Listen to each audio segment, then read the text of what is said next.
What's really good? What's really good? What's really good? Welcome back to another episode alive with the Sanchez Show. Normally it's Wednesday, but tonight we're doing Thursday night with the Sanchez Show as we got a major game going down tonight in the NFL. As always, I'm your host, Eric Sanchez, aka Legend of Two Games. My brother Will Gordon will be joining me very shortly. With that being said, in the meantime, in the between time, hope everybody's enjoying their Thursday night. Hope you're having a safe and happy holiday season so far.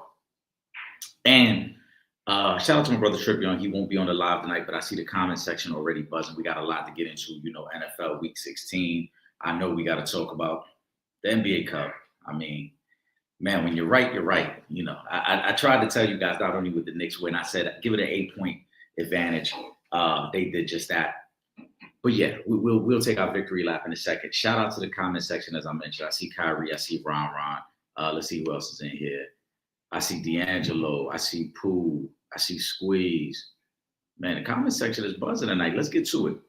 We're only going to go live for about an hour tonight leading up to kickoff of this very important Thursday night game. Rams at Seattle kicks off at 8:15 tonight. We're a little after 7 p.m. right now. As always, guys, make sure you subscribe to the podcast. We are live normally every Wednesday night, but again, this week we pushed it to Thursday because of the significance of the Thursday night game. But make sure you subscribe. We are live every week on YouTube, Facebook, and Instagram. And then on Monday night, we're back with Real Fans Real Talk at 7 p.m., all on those same platforms as well. You see the social media handle. Make sure you follow me on social media. Legend of Two Games completely spelled out. With that being said, it is week 16 of the NFL. We're going to get to these questions right now because right off the bat, the first three questions of the night are all pertaining to quarterbacks from this week. So we got to get to that. But last week, I give you guys the picks every Thursday night. You see the picks scrolling on the bottom of the screen for this upcoming week 16. Last week was a great week, 12-4 against the spread. Our losses last week, my losses, I should say. I had Tampa Bay minus 4.5 on that Thursday night game. That didn't pan out. Though they had a double-digit lead in the fourth quarter, they should have held on, but that didn't work out. It's okay. We had the Chiefs minus 4.5. Remember, the Chiefs were up 10 points in the first half. Then it fell apart. Mahomes gets injured. I know we're going to talk about that tonight. We thought the Browns would keep it close with the Bears. Maybe if Jerry Jeudy didn't have passes bouncing off his chest, they would have, but they did. And we lost that Dallas game against the Vikings. We had Dallas. But other than that, it was a super successful night. I flip-flopped on a Monday night game. I'm going to take credit for the win because last Thursday I did say take Pittsburgh minus 3. I talked about it on Monday. The only thing that steered me away from it was at that point on Wednesday. We hadn't gotten the news about TJ Watt yet. So there were some things in that area that I was concerned with Pittsburgh, but they were able to win. But other than that, we were right about the Rams last week. The Colts kept it close, which we thought they would. They were getting 14 points, way too many points. We were right about the Saints, my favorite underdog of last week. That covered. What else? We love the Broncos as a home underdog. That covered. We love Philly minus 11.5. That covered. I thought the Commanders would go on the road as an underdog and win. They did. So it was a very successful week. Right now, we got a lot of hot teams. I know the Broncos are riding an 11-game winning streak. They're the hottest team right now. The Patriots just lost their winning streak to Buffalo last week. But now tonight, you got two teams at 11-3. The division is on the line. We're down to the last 3 weeks of the season. The division potential number 1 seed is on the line. Crazy to think that Sam Darnold was in this position last year with the Minnesota Vikings. If you guys remember, the Vikings and the Lions went down pretty much to the last weekend of the season with identical records with an opportunity to have the number 1 overall seed. Sam Darnold fell apart those last 3 weeks of last year. So something to keep in mind, which leads me to our first question of the night. It wasn't the first question in the comment section, but it is from the person who presented the first one. So it's about the same, right? Shout out to Ron. He wants to know, expect Darnold to keep up with Stafford. I don't. Now, that's not to say Sam Darnold's going to have a bad game. I think Sam Darnold will have an effective game. Obviously, Smith and Jigba is top 5 receiver in the game right now. You expect him to get a lot of targets tonight. You expect him to be the focal point of this offense. But these two teams are built differently. The Seahawks are built around their defense and then not turning the ball over. The Rams are built around this offense. And I know Devontae Adams isn't playing tonight, but there's still a lot of weapons here. Puka Nacua, Kyron Williams, there's a lot of weapons here, multiple tight end sets. This is a really good Rams team. So I think in terms of production, Sam Darnold will not be able to keep up with Matthew Stafford tonight. But I think more importantly for Sam Darnold, there's an opportunity to kind of make up for what happened last year. Like I said, last year, going into the final 3 weeks of the season, he had the Minnesota Vikings in position to potentially not only win the division, but have the number 1 seed. They fell apart the last 2 weeks of the season with back-to-back losses. One of those losses was to this Rams team. He struggled against the Rams earlier this year. Keep in mind, he had the 4 interception game when they played in Los Angeles earlier this year. So he's looking for revenge there. But it just seems like the Rams might have figured something out here. And I like the Rams tonight. I think their offense will put up the numbers that they normally put up. I think on the flip side, Sam Darnold will struggle again. He can prove me wrong. But I have a feeling we're going to see a lot of the same issues we saw at the end of last season present themselves, not only tonight, but I think through the last couple of weeks of this season. Ron Charles, this was the first comment, so let's get to it, Ron. What's next for Tua Tagovailoa? What's next is he's obviously been benched for Week 16. They play the Saints this week, I believe it is. Pardon me, I have my picks written down, but I didn't have the actual game, so I apologize. But let's see. I think that's the Saints game this week, right? No, they got the Bengals. Sorry, they're playing the Bengals this week. He'll be on the bench. Looks like this week. Looks like probably for the rest of the season. There are things with Tua's game that are very frustrating, and there are things that should be corrected at this point that have not been corrected. And on the Monday night telecast, I thought Troy Aikman did a great job of highlighting just how poorly Tua is at reading defenses and how poorly he's missing opportunities to hit open receivers in their breaks. It happened a couple times. That first interception he threw was a terrible interception. He's throwing in the coverage. And I thought, again, if you go back and look at the highlight from that, Troy Aikman did a great job of showing you that Asante Samuel Jr., who's in that corner position, playing out and supposed to be playing the flats, there's no receiver to threaten him in the flats. So it allowed him to just drop in coverage and get underneath Jalen Waddle and make the interception. But Tua's got to understand that, right? Tua, as the quarterback, calling the play and understanding where every receiver is supposed to be and the layers of offensive players, right? Understanding who's at what layer, who's my deep, who's my intermediate, who's my short, my check down guy. Understanding that there is no receiver on that side. And you have to understand that if there's no receiver on that side and they sit in zone, that corner is probably just going to continue to drift into my passing window. Now, I don't know how Tua didn't recognize that. I don't understand how that's something that, as you game plan for the week, you didn't realize.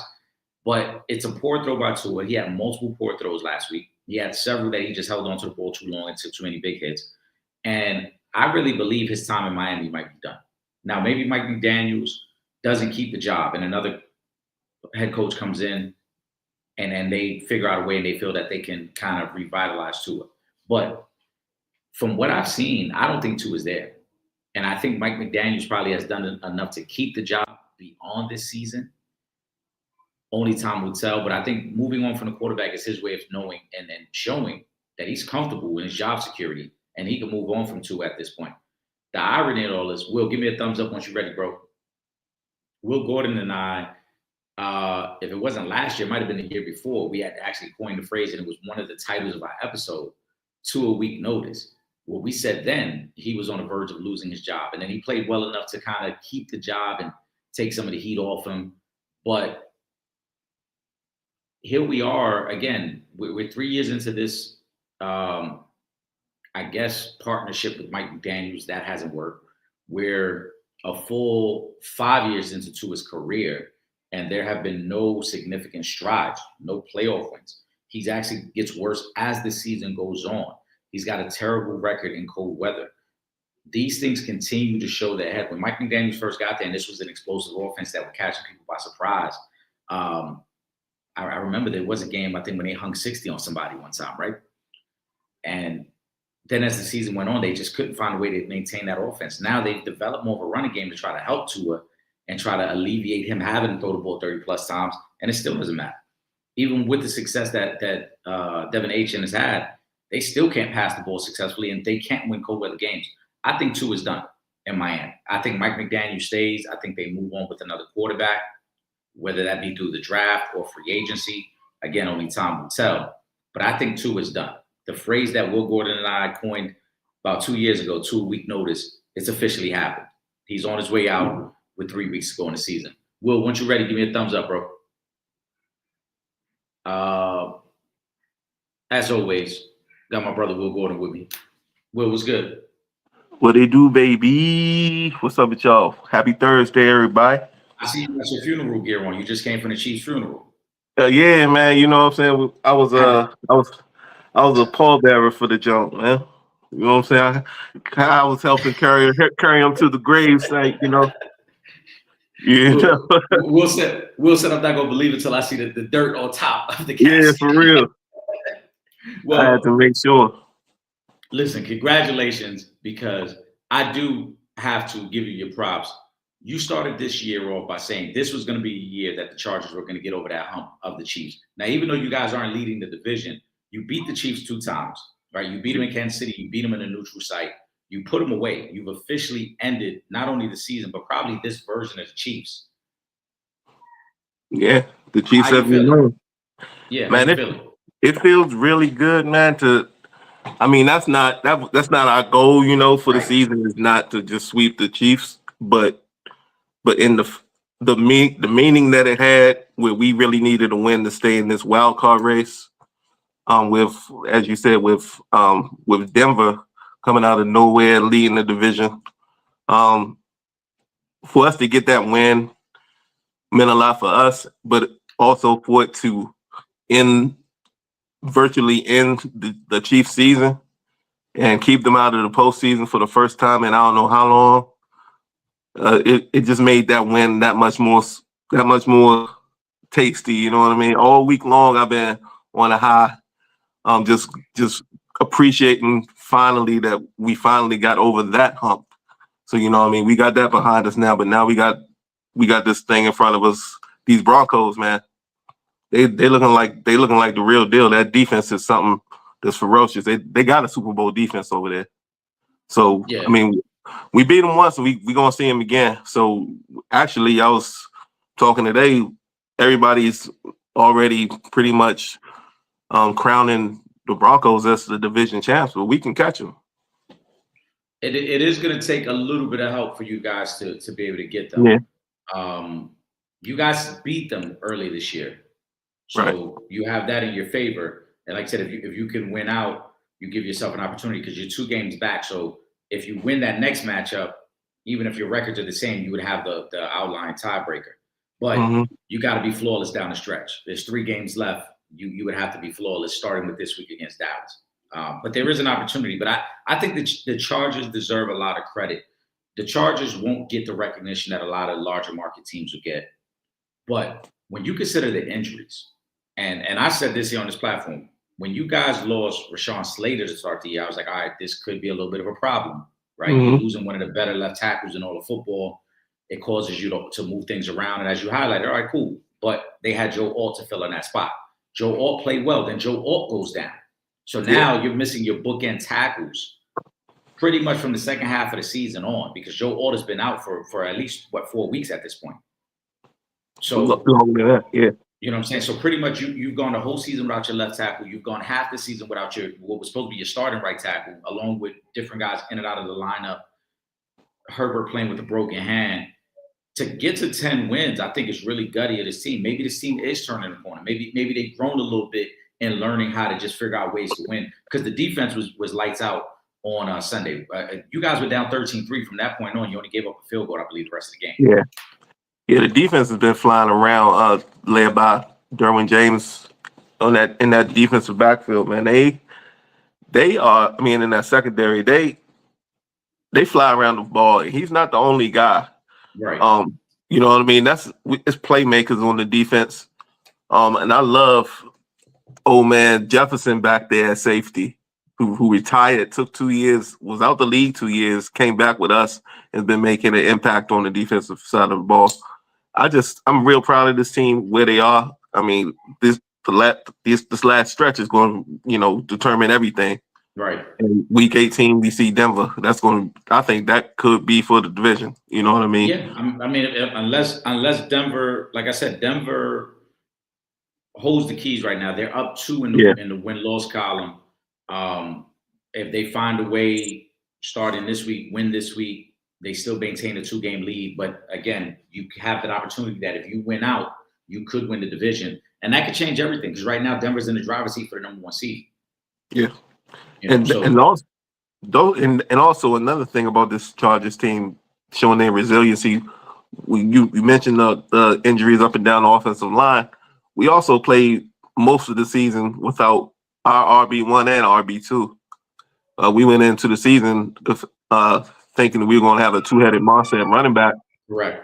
With the rookie Omari Hampton, and with who was an Iron Man up to this point in Najee Harris, who never missed a game. Right. And then as soon as he comes to LA, he gets hurt and never missed a game. Now he's out for the season immediately. Omari Hampton out in week 5. We hadn't had him since week 5 till recently, playing with practice squad running backs and still being able to find ways to win football games is something that I think that no matter how the season goes, they'll be able to look back and build on. Yeah, I think the most important thing is like when you find ways to win that way, you go into the playoffs with a different level of confidence. Now you're not worried about, hey, if we fall behind early. You're not worried about if things aren't going your way in the first half of games, right? Because you've built up this confidence of knowing we've been able to overcome adversity on the road. We've been able to overcome deficits. And this isn't the first time, like I said, the Chiefs game is going to be the one that's most highlighted because that put the Chiefs season to bed. But this isn't the first time that the Chargers have had to go on the road and play a tough game and find a way to win that game. So I think that there's got to be a lot of credit. Like I said, beating the Broncos. The Broncos, their 2 losses this year have both been on last-second field goals. One of those, again, is the Chargers finding a way to beat them late. So the Chargers have shown a lot of resiliency, and maybe this is the Chargers turning the corner as a team. Shout out to the comment section. The comment section is buzzing. As always, guys, make sure you are locked in with us normally every Wednesday night. Tonight we did Thursday night, but normally Wednesday night, 7:30 p.m. Subscribe to the podcast, YouTube, Facebook, and Instagram. Shout out to Kyrie. He says, should Burrow force his way out of Cincinnati? Joe Burrow's hinted at some things. Obviously, he doesn't sound too happy there. What do you think, Will? Should he force his way out? Yes. And I say yes because he's dying in Cincinnati. All they did was do what he wanted, though, because he wanted them to spend a lot of money on those skill position guys so that he'd have his weapons.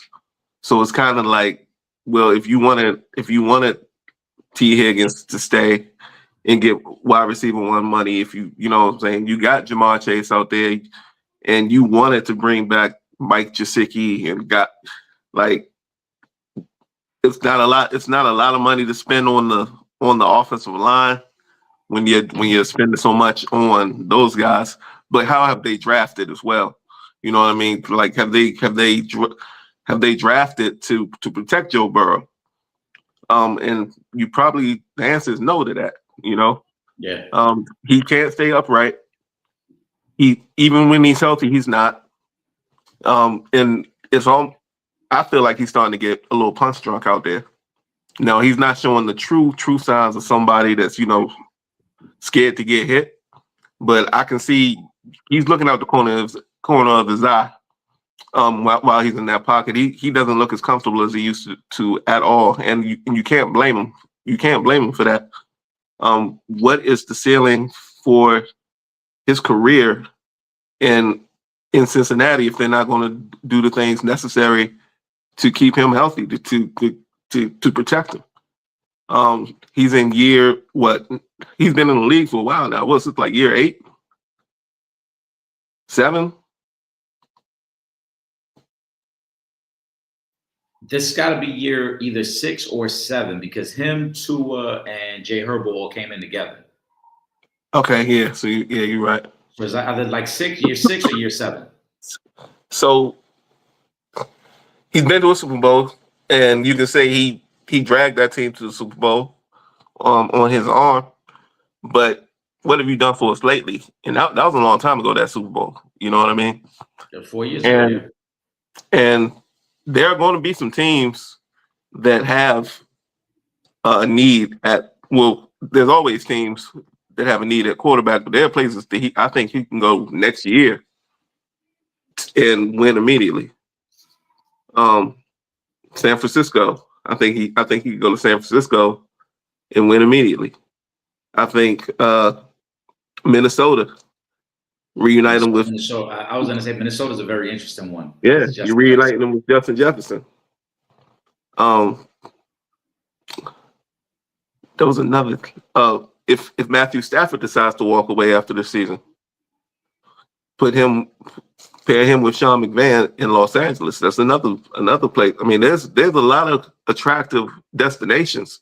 If he wants to actually force his way out, have a change of scenery and an opportunity to win at the same time. Mhm. I think there are some places. That's just the name three off the top of my head.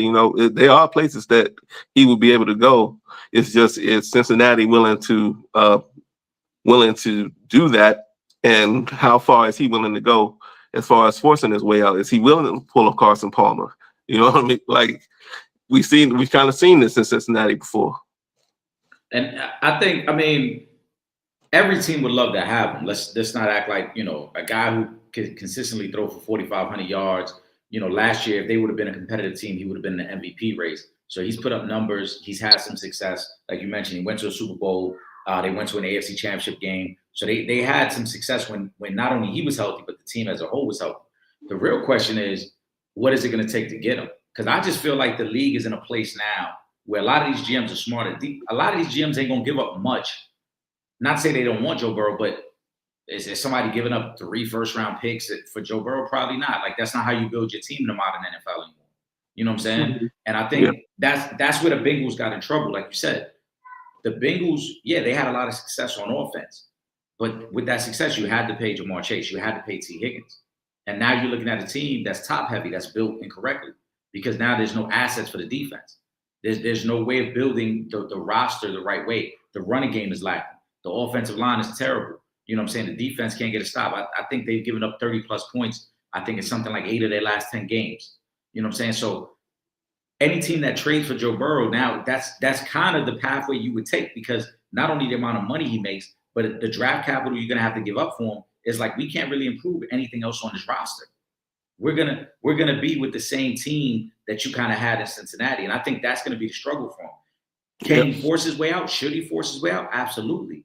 But as you mentioned, if he goes, let's say, if he goes to Minnesota and Minnesota makes no other moves, but they get Joe Burrow, does that elevate them to the top of the NFC?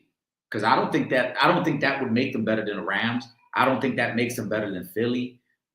I don't know if it even makes them better than Green Bay or Detroit because those teams are far more well-rounded. Mhm. So on paper and on Madden, it sounds great. Oh, we got Joe Burrow, we got Justin Jefferson, but you still ain't got much of a running game. You still ain't got much of an O line, right? Like you don't have the rest that you need. So I think he's gonna probably have to thug it out for another year or two, and either hope they build it up or get himself to a point where it's like when I get traded, I can get to a spot that only needs me, as opposed to me getting there and then you still need more.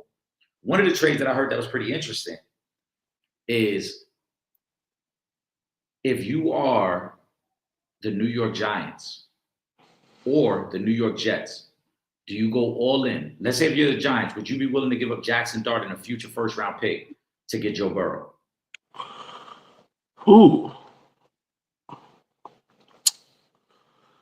I think you got to do that. Right.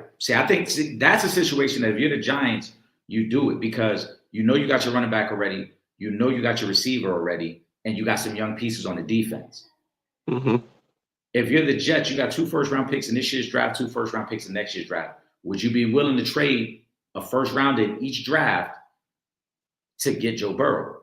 And they're in another situation. They got Brees Hall. They got Garrett Wilson. They got, they still got a couple pieces on defense. Would they be willing to make that type of move? Now, I don't think if he gets to either one of those, that doesn't make them the class of the NFC. It's still the same conversation. If he goes to the Giants, I think it's a nice fit because of the weapons they already have there.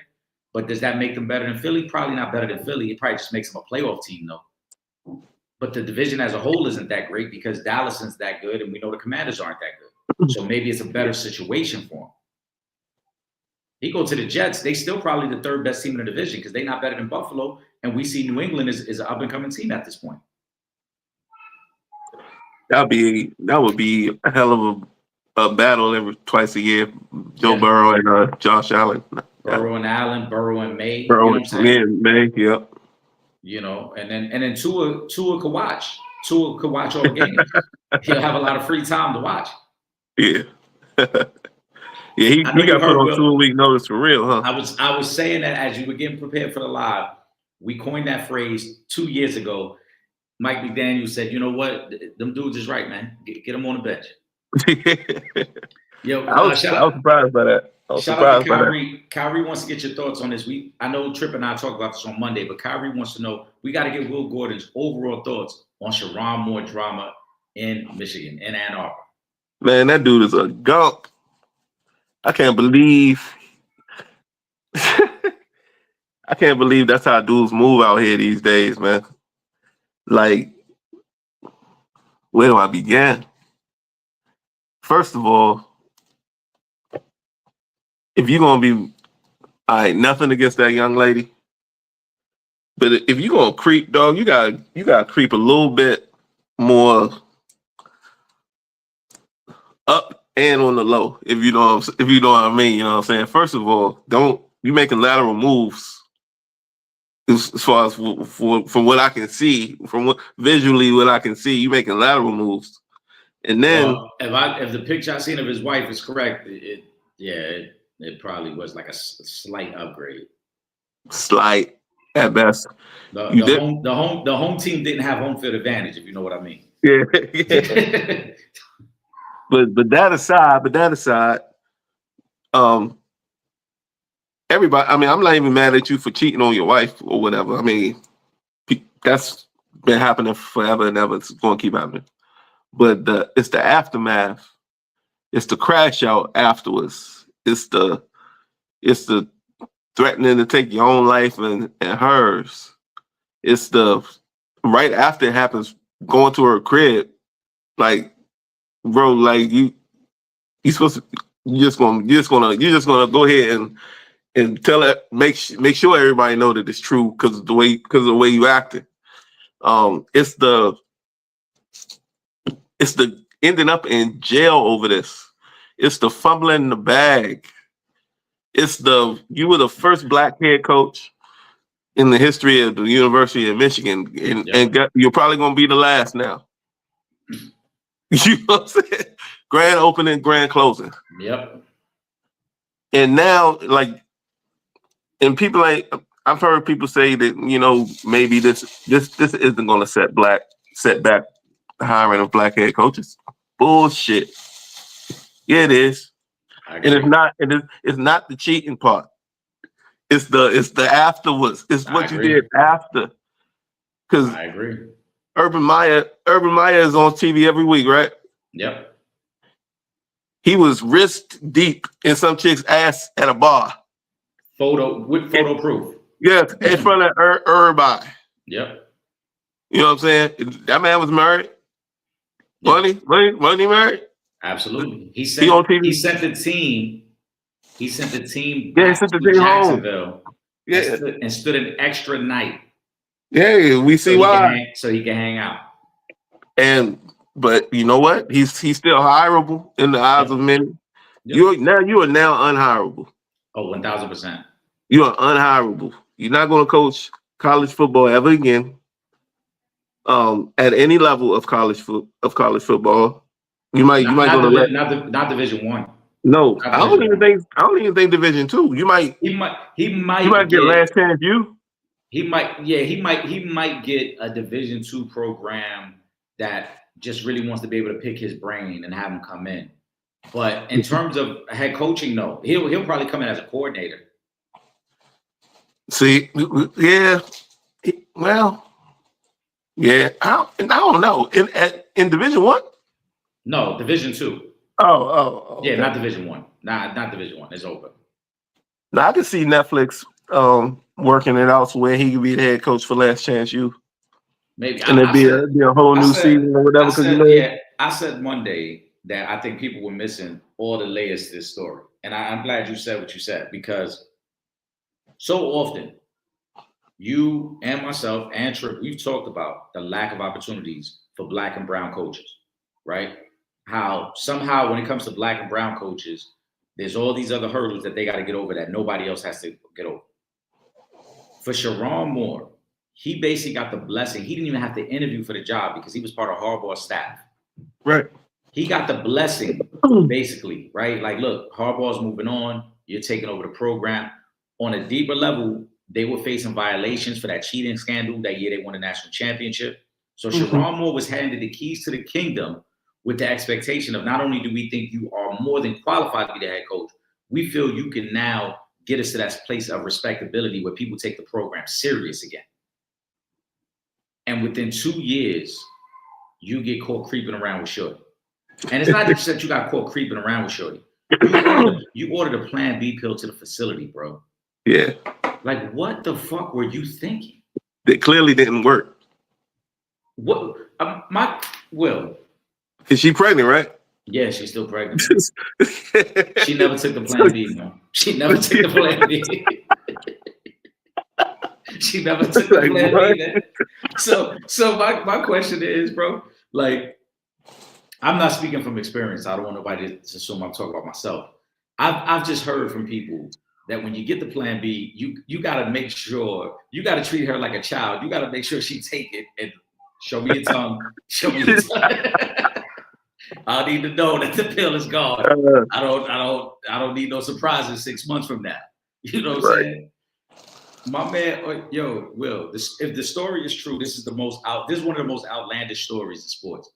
Not only did he order the Plan B to the facility, he didn't even meet the driver. So the driver was walking around on campus trying to deliver the Plan B. Yeah. Now, Will, I'm about to say it's a crude joke. I've been sipping, Will. You know, remember how we used to toast to start the show? Oh yeah, we did. You used to have the clink clink. We used to have the clink clink. Now, Will, you and I are old enough to know. If you don't want the side chick to have a baby, you got to use Ray Caruth playbook. You got to hire somebody. You got to hire somebody. Whoa. Will, yes, you know that already. You know that already, Will. You said Netflix going to do a special. That's what Sharon Moore was supposed to say, yo. Hey, Ray. Ray, who you got out here in the Midwest? Who you know that's trustworthy out here in the Midwest? That's where he was supposed to go with it. But you blew the bag on top of that. You blew the bag. And then 13 mil on the table. 13 mil on the table. Then I started going down the rabbit hole on Twitter because there was a local media guy. He didn't know the context of the story, but he said, I'm hearing that Sharon Moore might get fired by the end of the week. This is like surprising news. Nobody knows what's going on. Apparently something took place. That's all the guy was saying on Twitter. He didn't even know. At that point, if you Sharon Moore, don't you think you should have just went to your wife and like, look, before you hear from the news, I might as well tell you because the story gonna break. Yeah. I might as well tell you right now, and let's just go into damage control right now. Apparently, he didn't tell his wife because then that's when he goes home and threatens to kill himself and then goes to the side chick house. So what you thought the story was never going to come out, that the news was never going to come out, why you were fired from Michigan? You were fired from Michigan 2 weeks before your bowl game. And it was dudes tweeting that they knew why. That's what I'm saying. When the tweets first started coming out, first people were saying there's reports he might be fired, but more details to come. Then slowly the news started leaking like, hey, there's rumors of an inappropriate relationship. Then all the other details came out. Apparently, you know, the mistress is pregnant and he tried to order a Plan B pill on campus. So I don't know what this dude was thinking and why he didn't get in front of his paws and just say, hey, I'm not only going to tell my wife now, but let's just go into damage control. And like you said, figure this thing out. Because if I'm going to lose this job, let's not mess up the bag moving forward. I still want the opportunity to coach somewhere else. I want an opportunity to go somewhere else and still prove what I can do. Now you're never going to get that. You're done. Yep. It's over. Why didn't he just run to the store, man? So that's what I said too. Like, just run to the store real quick. Or have somebody run to the store, one of your boys run to the store. Like this, that's just the dumbest. Like, it's like almost like it's not even real. Right. Like, you ain't that dumb, are you? Like, yep. Apparently. He said, yes, I am. Yes, hold my beer. Yeah, for real. Shout out to Squeeze. Squeeze wants to know more likely to go on a run in college football playoffs, Alabama or Miami. I think Alabama has the pedigree, but there's obviously a lot going on with their head coach right now. I wouldn't be surprised if Miami goes on a run. Carson Beck was part of the Georgia team last year. Granted, he got hurt. He didn't play well, but he was on that team that was the playoff team last year. I wouldn't be surprised if Miami goes on a little bit of run. Any thoughts on it, Will? I don't know enough about it. Gotcha. Shout out to Poole. Man, Will and I shared this video on social media. She said Josh Hart putting his thumb up Jalen Brunson's butt on national TV. Thoughts? Jalen reaction was like, nah, fool, not in public. It came off as a not one-time thing. So, first of all, pause the whole situation. Pause.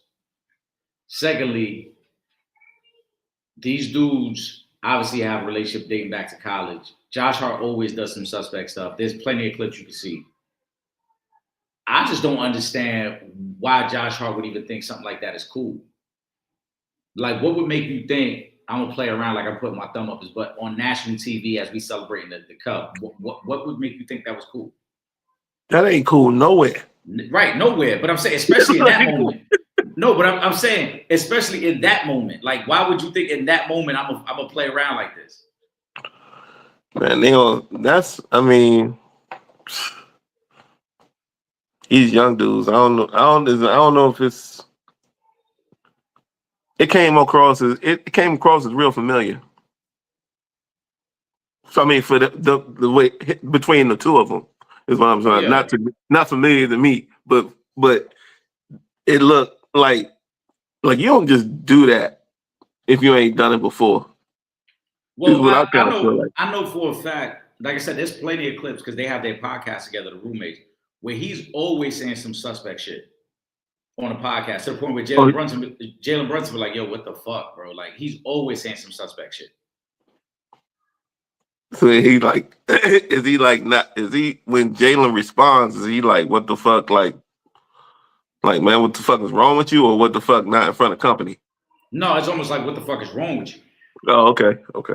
That's what I'm saying. Like, it seems to me that it's one of the things that is like, because they college buddies, I don't know if maybe there's a certain comfort level where he's like, oh, I'm gonna fuck with him in this way, but still, like, I don't get it because I ain't never joked around with my friends in that way.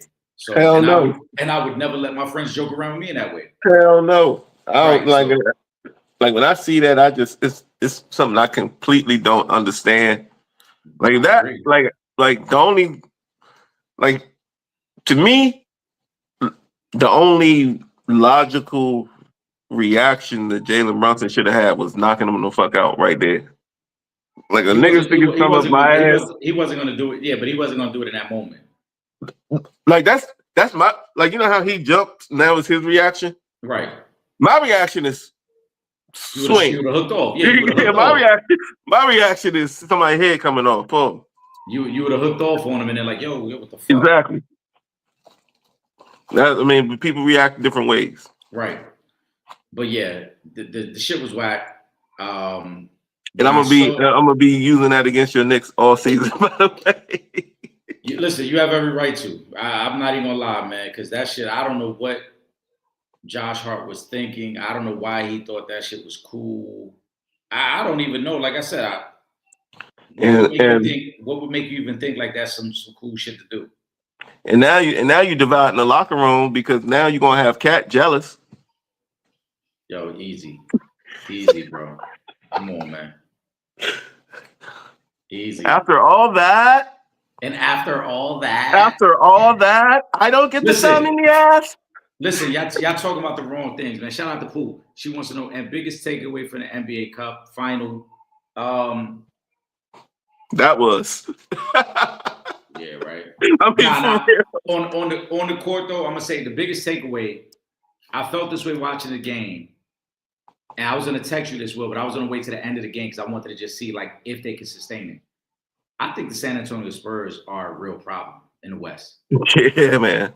I watched that game, and if really not for two things changed that fourth quarter. The Knicks bench, because Kolick and Clarkson played really well in the fourth quarter. And Mitchell Robinson was a beast on the boards.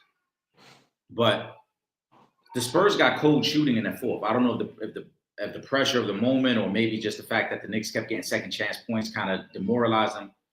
But the real athleticism and the defense of the Spurs, like watching Stephon Castle pretty much pick up Jalen Brunson 3/4 court all game. Mm-hmm. You know what I'm saying? And then it's like there is no switches. There isn't. Every NBA team hunts out pick and roll switches, and like I'm gonna get on this guy. Well, who you switching to? Because you damn sure don't want Wemby to come out there and guard you. Right. Right. Dylan Harper's a good defensive player. Fox is a defensive player. Vassell's like all these guys are good defensive players. As I'm watching that game, I'm like, yo, the Spurs might be a problem come playoff time. When they get a full season on their belt together, this might be one of those dark horse teams that when playoffs come around, nobody's going to want to play them because of how good they can play defense. And then they got the ultimate X factor because on any moment, Wemby could go off. You saw first half against the Knicks, he had 4 points. Third quarter alone, he had 16 points. He can take over games at a crazy level at this point in his career. So to me, that's the biggest takeaway. I think the Spurs are a really good team and really legit in the West. Yeah. When I watch the Spurs play, I can't help but wish and wonder what it would be like if Pop was coaching that team. Yeah. Because that's when they really be an issue. I mean, not like the last couple of years, Pop, but like 10 years ago, Graham Popovich, man, he would have had a field day with that squad. Especially because it's not just the young guys, they got a nice little mix. They got just enough veteran leadership there too. You know what I mean? They got. So I think, and I said this on Monday's show, I'm not a big fan of their depth because I feel like they are really a team that's probably about 60 pause. Right? If they can find another shooter off their bench, it doesn't have to be a playmaker, but just another shooter, then I think they could be a scary team because I like the mix. As Wemby gets healthier, Luke Kornet's going to be coming off your bench for about 15 minutes a night, but Luke Kornet is really a stretch five. But with him, Harrison Barnes, if they can find another veteran shooter off their bench, I think that could really make them scary. Because you look at, like I said, you look at how they played that game. Second half of that, it was really that they were relying on 6 guys, and once they went cold, they didn't have another answer. They didn't have anybody who they could just bring in for some instant offense. I love Harrison Barnes, the role he's in on that team. I do too.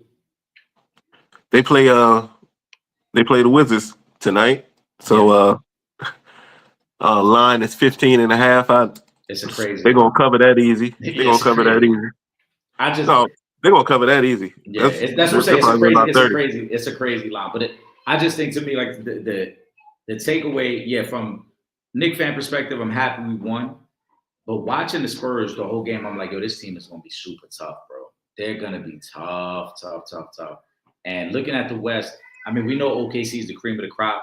Yes, the Spurs beat them in that semifinal game. I don't think the Spurs can beat them in a series. But looking at the rest of the West, if Houston don't get a point guard, that is a very interesting matchup if they got to play the Spurs. Because the way, like I said, the way they can have on-ball pressure and you can't really switch off of a guy. It's not like other teams who have that one guy that can defend on the perimeter. And you're like, just get him off and switch over. Like, no, you're switching off to another elite defender. They're going to be a problem, bro. That was my major takeaway. Yeah. Ron got a college football question. Alabama at Oklahoma tomorrow. Who wins? I'm gonna take Alabama to win, but I'm not like 100% confident in Alabama. I'm just, like I said, I'm gonna go with Alabama. I think their defense is a little better. Oklahoma beat them once this year, right? They did beat them earlier this year. Give me Oklahoma. There we go. Ron also wants to know which team needs to win the NFC North more. So right now, we got the big game on Saturday, Green Bay and Chicago.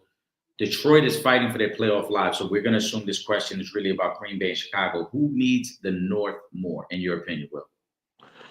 Green Bay, I think, because this is for real. This is a house money year for the Bears to me.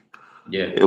Year 1 with Ben Johnson, year 2 with Caleb Williams, which really could be looked at year 1 for him after coming in as a rookie, being coached by Eberflus.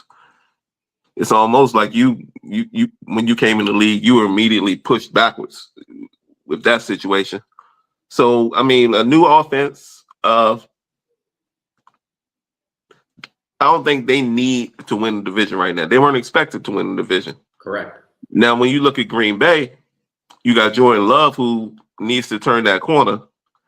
And that's what they're waiting on in Green Bay. You got a team that pretty much these guys have been there. You know what I'm saying? We've been running it back with this same squad, and now you add a Micah Parsons who's out for the season now, but you add a guy like you're making Super Bowl aspiring moves, and that's what you thought you had. So right, you need to show improved. If you are who you thought you were, then you need to win this game on Saturday, because if you let Ben Johnson come in there year one with that team that we saw last season, and now can elevate them to the point where they're winning the division, what are you doing in Green Bay? Because now if you let the Bears leapfrog you, Detroit's still there, and now you're giving Minnesota time to regroup. So now where does that put you going forward?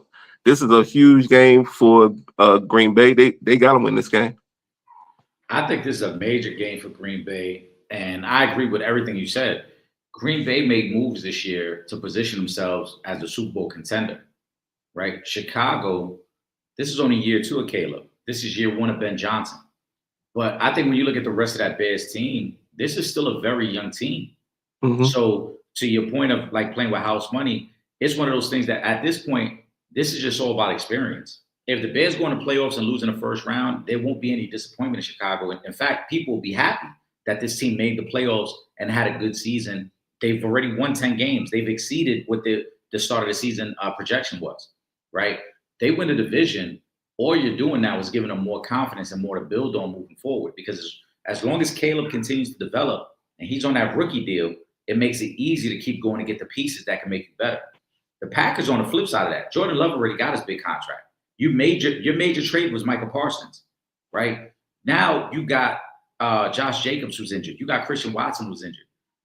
You're a banged up team. You lose this week. Not only do I think you not win the division, now you run the risk of, if we don't win these last 2 weeks, we might not even make the playoffs. And that becomes a major failure if you're the Green Bay Packers.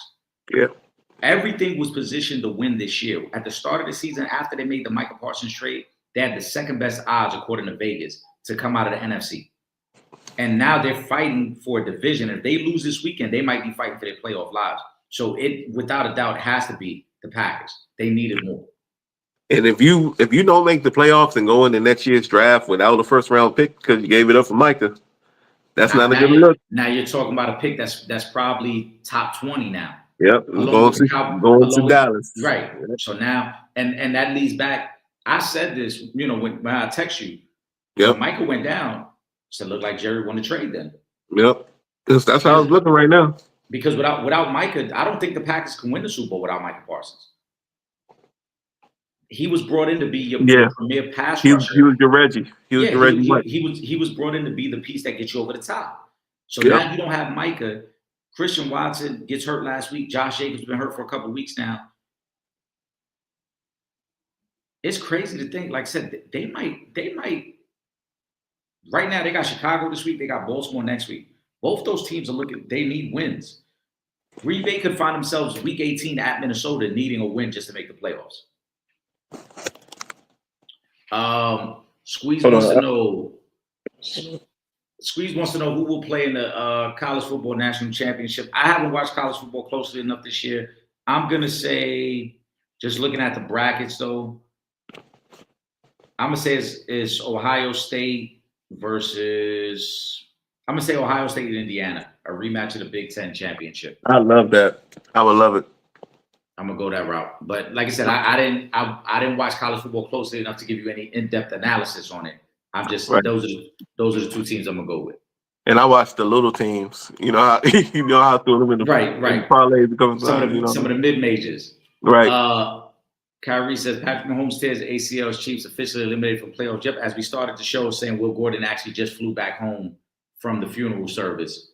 He went to make sure the Chiefs were dead. Out of here.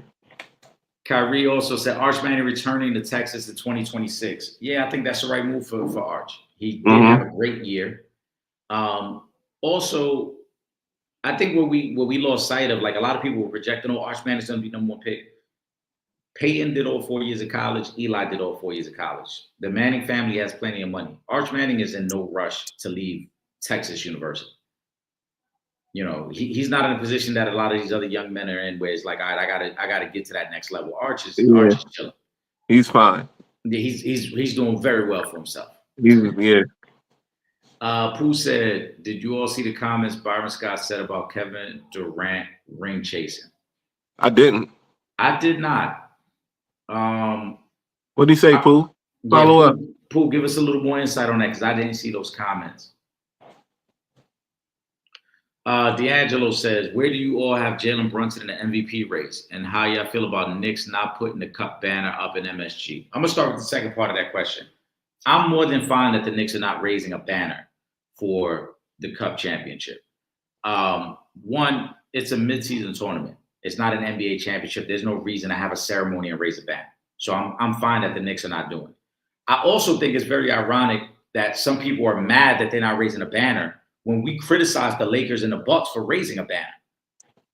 We criticize those teams for doing it because we all acknowledge that the Cup doesn't mean anything in the grand scheme of things. 20 years from now, ain't nobody gonna say, "Hey, who won the NBA Cup in 2025?" Will nobody's gonna care. Yeah. So I think I would have clowned y'all for putting it up. I would have too. I agree. I would have clowned it too. I would have clowned y'all for putting it up. Just to be honest, I would have too, because you and I, we were doing lives when the Lakers did it, and we clowned the Lakers. Like, why the hell are you putting up? Especially the Lakers, the organization that's won that many championships. The Lakers. You won that many championships. You gonna raise an in-season tournament? Yeah, that's hogwash. Yeah, come on. So I'm cool with that. In terms of where's Jalen Brunson in the MVP race, I still think my order's the same. I think Shea's number one, Joker's number two, Luka's number three right now, currently in the MVP race. If you want to put Jalen Brunson in that range of 4 or 5, that's fine. But I don't think he's close enough to the top 3 guys. So to me, the MVP race is really only about 3 guys right now. Like I said, Shea, Joker, and Luka. Yeah, I think I agree with that. I mean, and the fact that he's mentioned, I think, is good enough. You know, the fact that he's in the conversation is good enough. I agree. I mean, he's getting his recognition. He's going to be an all-star again. But, I mean, come on, let's be real. And this is coming from a Knicks fan. He's not on the level of Shea, Joker, and Luka. So it's like, to even put him above them guys would be fucking disrespectful. That's what I'm saying. Him being mentioned is pretty commendable for him for who he is as a player. Him getting the recognition is cool, but should he be above them? Hell no. D'Angelo, I'm gonna get to your next question, but let's get to this one first from Kyrie. Cam Ward wants role in Texans head coaching search. Should he be included, Will? No. Flat out. Why? You know what I mean? Are you Tom Brady? Are you Aaron Rodgers? Are you know what I'm saying? Are you you're a rookie? You still trying to find your way, and you think you should be able to pick the head coach or have a say? Basically, you're saying you should be able to pick because saying having a role is not just giving your thoughts. You know what I'm saying? You pretty much trying to saying you should be able to pick who coaches. Nah, we don't do that. This ain't AAU. You know what I'm saying? This ain't travel ball. This is the big boy league. This is NFL. And you ain't done shit in this league to even what even makes you think you should have a voice in that? Just because you were the number 1 pick? That don't mean shit. I agree. Like the audacity. I didn't even know this was a thing till the question just came up. I didn't even know he asked. Like he thought that. He did. I didn't know that. He asked, and when I saw the news alert from ESPN that his words were, "I think I should have some input on the next coach," I laughed because I remember, as a Colts fan, after year 1 with Peyton Manning and Jim Mora, when they started their coaching search and they ended up bringing in Tony Dungy. Peyton didn't have any say-so in that, right? And Tony Dungy, Hall of Fame coach, but Tony Dungy was known for his defense. The Colts didn't say, "All right, we're going to go get a coach that Peyton Manning wants." They said, "No, we're going to get the best coach for the organization." And that's the way the Titans got to approach it. Last time I checked, the Titans are fucking trash. Yeah. Why should we cater to the wants of our rookie quarterback when we got a lot of other areas on this team that need to be upgraded and need to get better? Drake May last year. Drake May was a rookie quarterback. The Patriots struggled. Did they ask him who he wanted as his coach? No, they said, no, we're going to go get Mike Vrabel because he's the best coach for this spot. Also, another defensive-minded head coach. Yeah. Right? You go get the best coach for your team and what you're trying to build. You don't say, oh, because our rookie quarterback. No, that's not how it works. And I'm sorry. Cam Ward, you shouldn't have input. You haven't done enough in the league to deserve input at all on who your head coach is. Not after 1 year in the NFL. Also from Kyrie, did y'all see the fan that emailed the Warriors owner and he responded and the dude screenshot the email and the others sent me through shade? Yeah, I saw that. That was crazy. That was a crazy story. So a fan sent an email to Joe Lacob and he said, as a fan, I'm frustrated watching this team. He said, basically in short, he said, it's frustrating watching this team. You guys need to upgrade the talent on his team around Curry and Jimmy Butler. And you need to find a way to utilize Jimmy Butler better. You guys are wasting his talent. That's what he said. Okay. And Joe Lacob responded and said, trust me, we're frustrated as well. And then he goes on to say, from coaching to scouting to player development, everything needs to get better. So basically threw Kerr under the bus a little bit. Then at the press conference, kind of walked it back and was like, oh, we didn't mean Kerr specifically. We meant coaching staff as a whole needs to be better. Kerr handled it like a professional. Kerr was like, listen, we all feel the same way. We all feel it's been a disappointment so far. Kerr claimed he didn't take it personal. But I thought it was corny. One is corny to owner. What the fuck are you responding to a fan's email for? And then the fan took the email and screenshotted it and posted it on Reddit so everybody could see what the owner said. But this is the world we live in. Well, the first part, I got a response from Ted Leonsis when he bought the team, when he bought the Wizards and the Capitals and all that. I did get a response from an email. What was your email you sent to him and what was his response? My email was, it was more so, it was pretty long, but it was more so saying that I was trying to get the colors changed back to red, white, and blue. Back to the Bullets joints. Yeah, because we were still in the and it was still the Gilbert era. Like that color jersey, the white with the blue, like that tealish, and the gold trim. Yeah. So I said I ended my complaints about the organization and how it's been ran by Ernie Grunfeld at the time with that they could at least go back to the red, white, and blue jerseys like every other team in Washington at the time. And I was like, and we're the nation's capital, the flags red, white, and blue. We used to be red, white, and blue. We need to go back to the colors.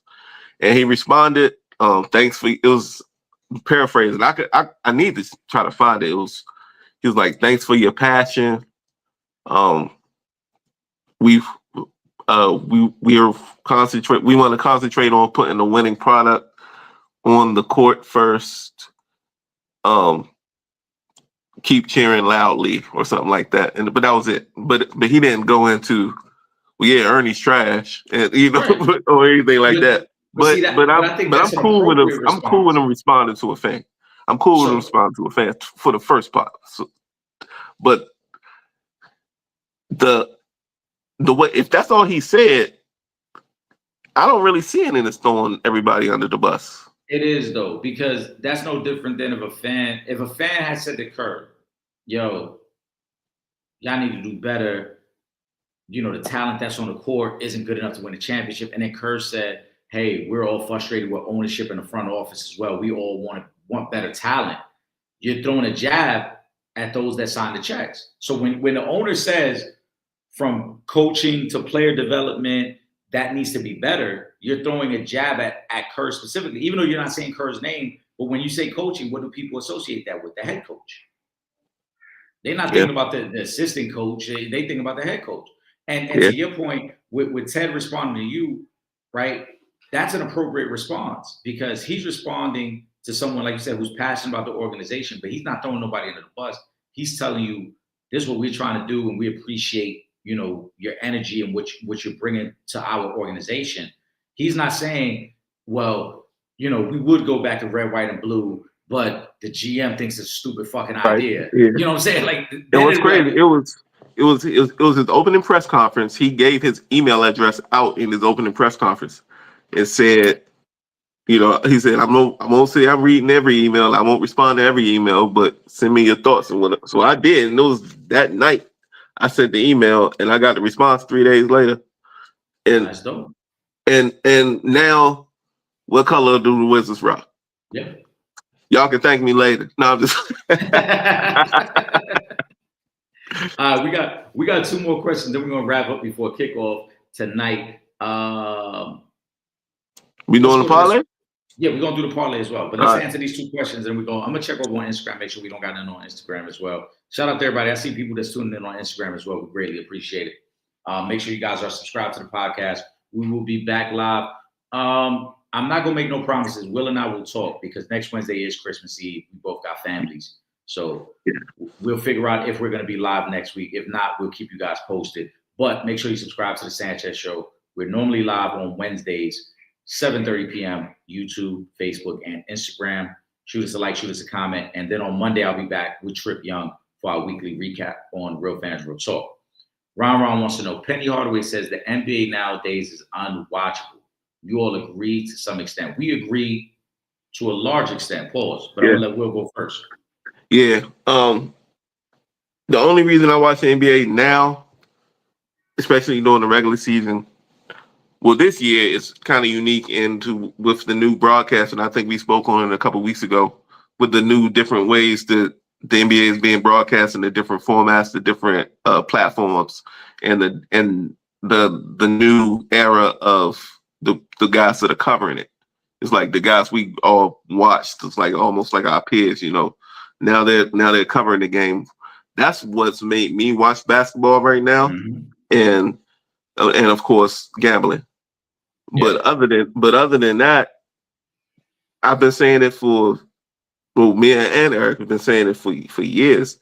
The NBA is as a product is trash. Yeah. And we've said it ad nauseum. I don't want to see 63s in a game. I don't want to see that. I don't want to see 3-on-1 fast breaks where your wings are running to the corner instead of attacking the basket. I don't want to see that. I don't want to see offensive sets where there's nobody with a foot in the paint. We're not even a foot in the paint. I don't want to see that. That's not basketball to me. It's basically what they playing in the NBA right now is competitive horse. You know what I mean? It's like team horse right now. Yeah. Because it's not basketball. It's see if you can make this shot from this spot. It's not like the nuances of what basketball is as a game. It's not being utilized. It's not being taught. I think that's one of the most important things. It's not being taught. It's not being practiced. And I mean, I'm gonna sound like an old man, but it is what it is. It's if you watch it with 2 eyes, you can't say this any different from what I'm saying. No. And it's, to me, if you want to, like, to me right now, the NBA should be on Nickelodeon. They put it on all these platforms. It needs to be on Nickelodeon. It needs to be on Disney Plus because it's for children to me. And if you go to a youth basketball game now, it might as well be an NBA game because all this is going to be somebody come up, somebody might have a little slick handle. It's always that one kid that's got a slick handle. He might go off, but if you ain't got that kid, it's just a bunch of kids just shooting jumpers, and that's what the NBA is turned into. It's a bunch of kids shooting jumpers, and that's boring to me. That's boring as hell. Like I watched the game. I don't even remember what teams it was, But I saw and I counted. I was watching it with a friend of mine that doesn't know basketball. I counted back and forth. They took 11 trips back and forth, all jumpers, all either threes or right inside the 3-point line. Nobody, there was nobody with their back to the basket. Nobody attacking the basket. There was no, like, I can't remember the last time somebody went to the paint and got put on their ass. Like, it's just not basketball to me. It's kids basketball. It's youth leagues type shit. It's, I mean, that's what it is. It's grown men playing youth league ball. It's become unwatchable for a number of reasons. One, there's very little skill that's being taught. And when I say skill, I'm not talking about, oh, he got a crazy handle. I'm talking about understanding of the game, being able to cut, understanding how to play off ball. Yep. That's the skill I'm talking about. Understanding, having a high enough IQ to understand what to do in situations. There are too many guys, even in the NBA level, but we see it in the college level, we see it at lower level. Guys aren't being taught how to handle situational basketball. Mm-hmm. And this really is a byproduct of AAU. And I've heard other people at a high level even say it. The NBA now is glorified AAU basketball. It's just run up and down the court, a lot of isolation, a lot of jump shots, right? A lot of foul baiting, hoping to get to the free throw line. And it's very little skill. That's why when you look at the game now and you talk about it, not only tonight, but you said it before, you throwing an old game 15 years ago, 20 years ago, 25 years ago. Oh, man, it looks so different. Right. Guys moving away from the basketball, off-ball movement. Guys understanding what to do after setting a pick. Guys understanding how to actually fill the lane and run the lane on a fast break. Now, guys run a break, and you got 7-footers that stop at the 3-point line. That's what I'm saying. They can't be running figure eights no more. No, because remember when we stop. Yeah, that was the first thing you did in practice. That's how you open practice. Right. They can't do that now. The figure eights and the 2-man shuttle chest pass down the court, finishing with a layup right off the rip. Like, you got to understand spacing on the court and then finishing around the basket. A lot is not there. It's not taught. And I do agree that the NBA is unwatchable. And I think what's happened to the NBA, and it's unfortunate because there's a lot of talent in the NBA.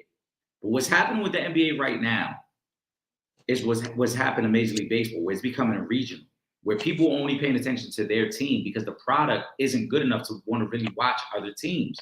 You're not tuning in to watch the Pelicans or the Trailblazers or the Magic play because it all looks the same. Every night looks the same. It's going to be 45 3-pointers jacked up. It's going to be another 30 free throws. You're not seeing anything unique. I remember, you know this, Will, early 2000s, like when Nash was doing what he was doing with the Suns. That was must-see TV because that was basketball. Sacramento Kings of the early 2000s, the ball movement, the passing. That was exciting basketball to watch where it's like, yo, I'm not even a fan of the Kings, but I just want to see Bibby on the night. I want to see Bibby and C Webb. Yeah, Bibby and C Webb and Flotty, because you know you're going to see about 5 or 6 highlight passes tonight. And even a little later, you can say Lob City. Lob City. But, man, when we got into this, and I don't want to just blame it on him because I know that's where the conversation is going to sound like it's going. But when we got into this Big Three era back in 2010, we're not going to say his name, but you know who I'm talking about, Will. I was already trying not to bring up that. I know, but when the fact that he left, it's his problem that when we got to that, supposed to be it truly turned into AAU basketball because then it was just like how many stars can you have on the court and how many guys could just go ISO. That's what it turned into. Yep. And it's unfortunate because even thinking back since 2010, I can't think of a team. Now, granted, San Antonio has some good teams with Duncan and Parker and Ginobili. Okay, this OKC team I think is really, really good. Like, they're fun to watch. Not only are they good, but they're fun to watch. But we could do a list really, and we might only be able to name 4 or 5 teams over the last 15 years that have like, yo, I like watching that team play basketball because most of these teams all look the same. It's all the same product. The difference is if you got enough star power, you can get away with it. Yeah. That's really what it's come down to. Ron wants to know, this is perfect timing for this question because the game is about to start and then we're going to do the parlay. Who will win tonight's showdown for number 1 seed? Seahawks, Rams, both 11-3. The Rams won the first matchup. Obviously, the winner tonight not only has control of the division, but has control of the number 1 seed in the NFC. Will, give me your prediction. I was kind of surprised that Seattle's the favorite in this game. I took the Rams. Even though I know they downed a couple guys on offense, I just don't believe in Seattle. I haven't they win football games, yeah, but I'm not impressed by them at all. I think they take weeks off, and I know they're at home, and I know it's in prime time, but Matt Stafford's been playing MVP level football all season long, and Sam Darnold has not.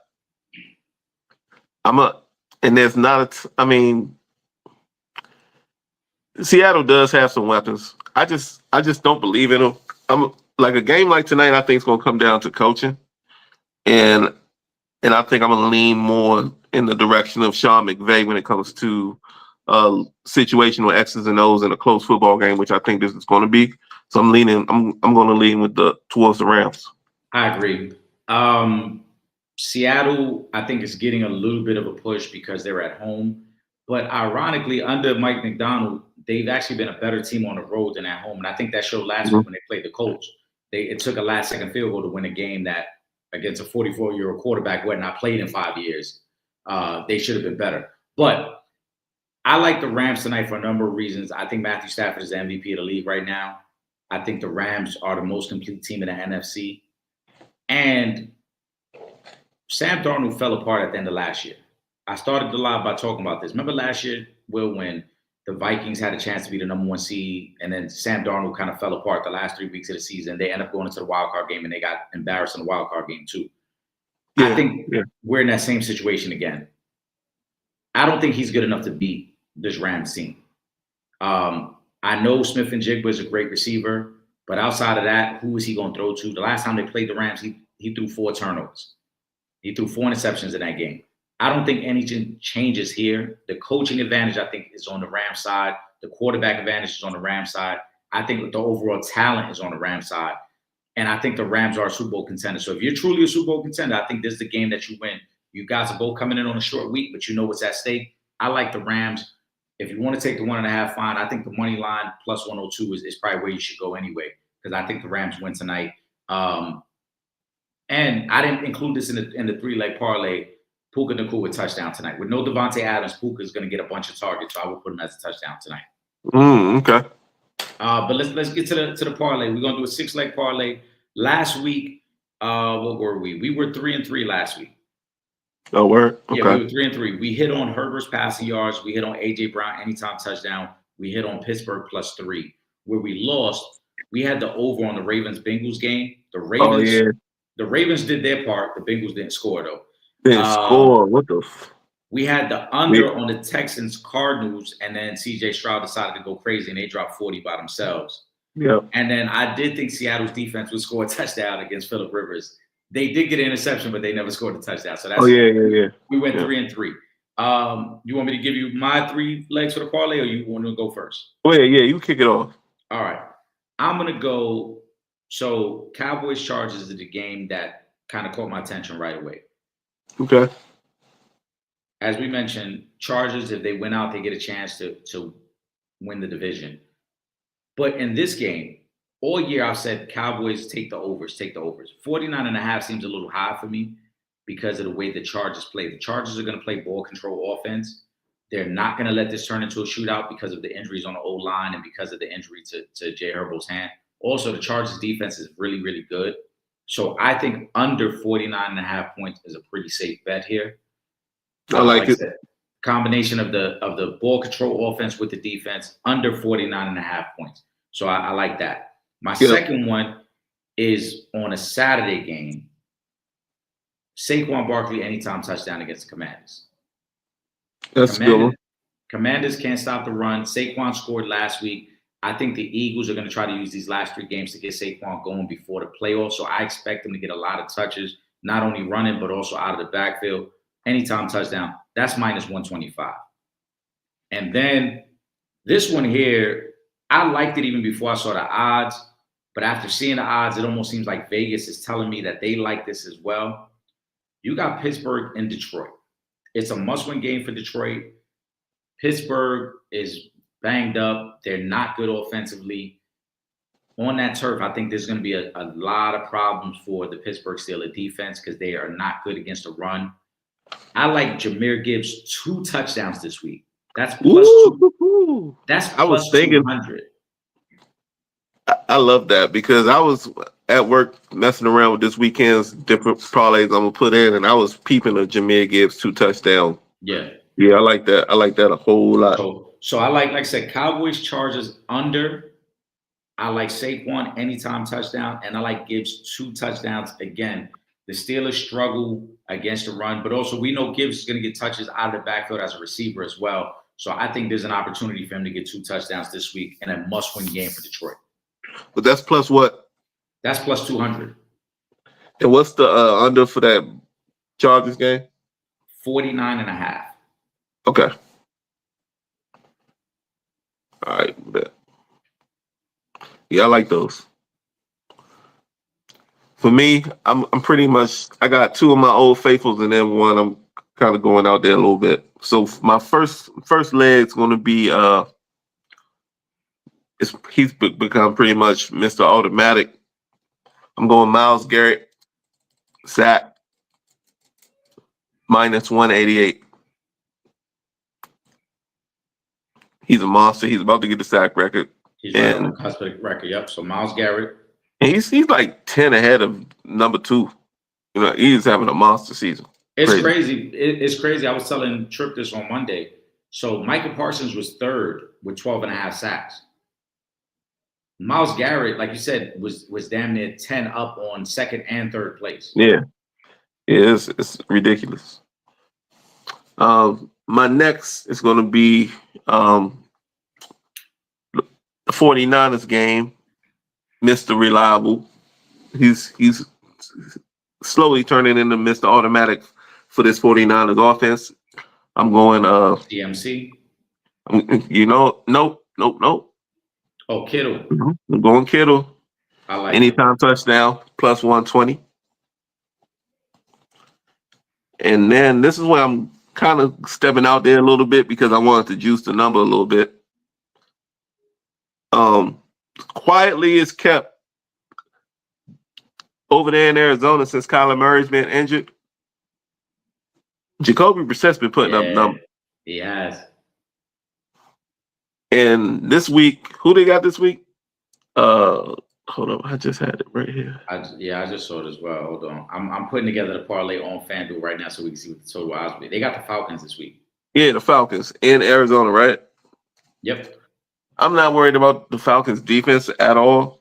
And I think this is 2 bad teams that's might go up and down the field. I like that one too, yeah. I thought about that. I'm going Jacoby Brissett, 300 yards passing. That's plus 290. I see that, yeah. But I think he can do that against a Falcons team that, like, who are you worried about defensively for them? And it's 2 bad football teams that I think really are going to be trading scores all day. I kind of like those in the game too. Right, 2 bad football teams with no weather playing a factor because they're in the dome. Right. Yeah, that might be just a fuck it, air it out. Yep. Let's see, what am I missing here? I think Vegas likes a lot of our picks here because even with what I'm putting in here, we not even at $1,000 on $10. Damn, really? So now, if I put all 6 picks in, so Jahmyr Gibbs 2 touchdowns, Kittle anytime touchdown, under on the Chargers Cowboys, we're set 300 yards, Saquon anytime touchdown, Myles Garrett sack, $10 would get us $1,300. Okay. I mean, I like it. I'm gonna place it though. Yeah. I'm gonna place that. Yeah. I think all those are reachable. It's nothing crazy.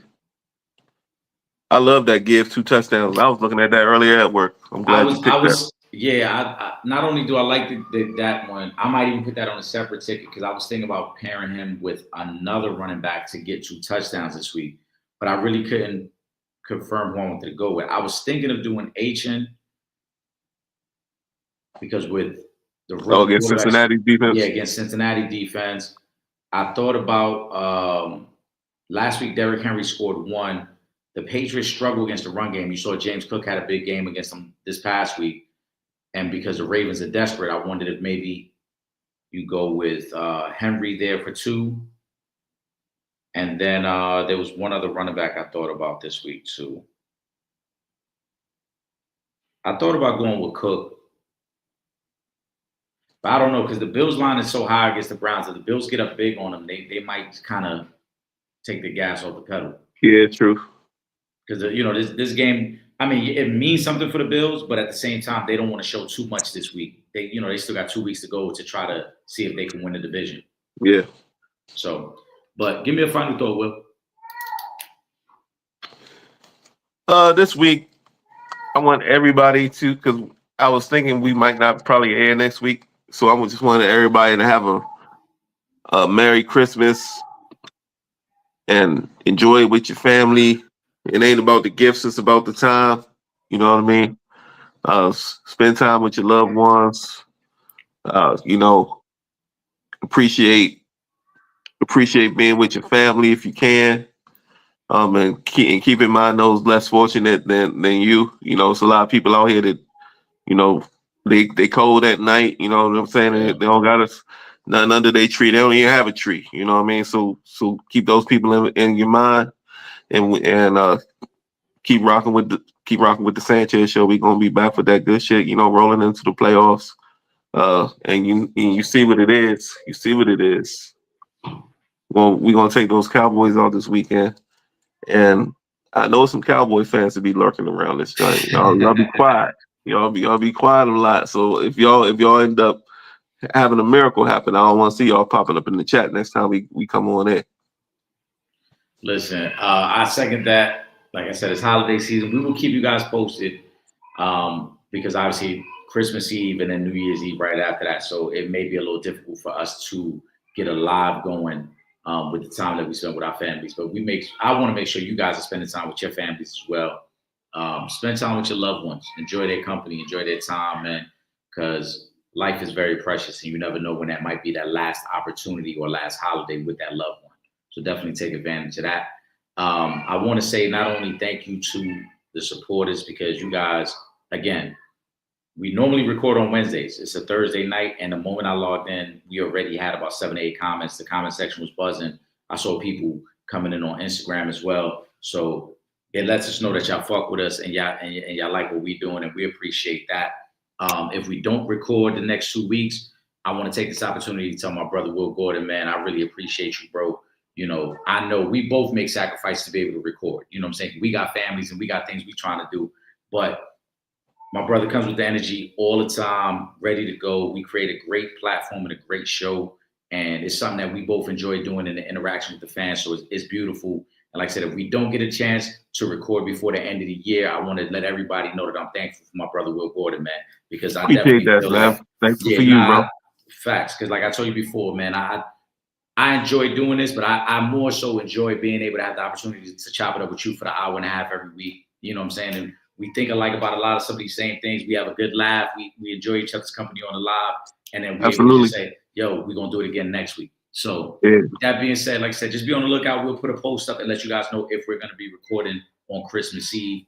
If not, Merry Christmas to everybody. Appreciate the love and support. And we'll be back with you guys very, very soon. But for my brother Will Gordon, I am Eric Sanchez. We are the opinionated ones as part of the Sanchez Show. And we'll see you guys soon, man. Enjoy your night.